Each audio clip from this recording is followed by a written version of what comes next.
Bonjour, je suis Adrien de France.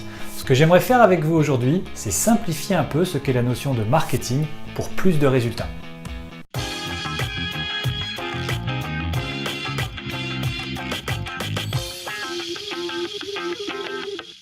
Lors d'une session de coaching cette semaine, l'un de mes clients me dit « Il y a vraiment beaucoup de sujets autour du marketing, beaucoup de choses à comprendre, à mettre en place. Je trouve ça un peu complexe. Quels sont vraiment les points clés que je dois maîtriser pour que ça marche aussi pour moi ?» Excellente question, et voici 3 notions que j'estime indispensables de maîtriser en matière de marketing. La première chose à connaître pour faire fonctionner votre marketing est la valeur à vie de votre client.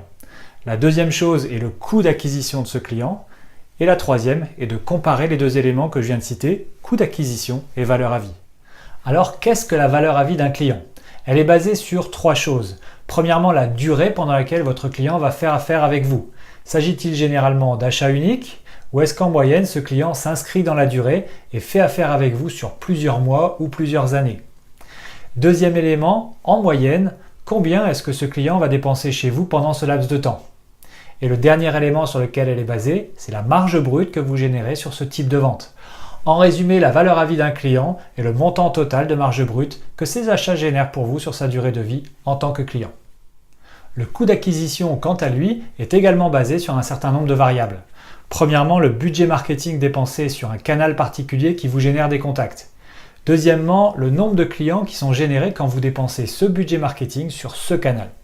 Exemple, vous décidez de participer à un salon pour un budget global de 5 000 €, vous générez 30 demandes de devis sur ce salon et vous obtenez au final 10 clients. Le coût d'acquisition par client issu de ce salon est donc de 5 000 € divisé par 10, soit 500 €. Il vous reste à comparer ces deux éléments et si la valeur à vie est supérieure au coût d'acquisition, alors vous venez de vous créer un budget marketing illimité que vous allez pouvoir déployer plus largement puisque vous êtes en capacité de démontrer qu'il est rentable. Car effectivement, si vous ne maîtrisez pas ces deux éléments, c'est comme si vous décidiez de miser majoritairement sur la chance pour réussir. Et je ne suis pas un grand fan de cette méthode, car elle mène généralement à de grosses pertes de temps, à du gaspillage d'argent et à beaucoup d'efforts inutiles qui amènent finalement à penser que le marketing est surtout une charge et pas vraiment un investissement. C'est pourtant l'inverse pour les entreprises qui réussissent. Le marketing est un véritable investissement si on sait le faire fonctionner de la bonne manière. Merci à vous et à bientôt.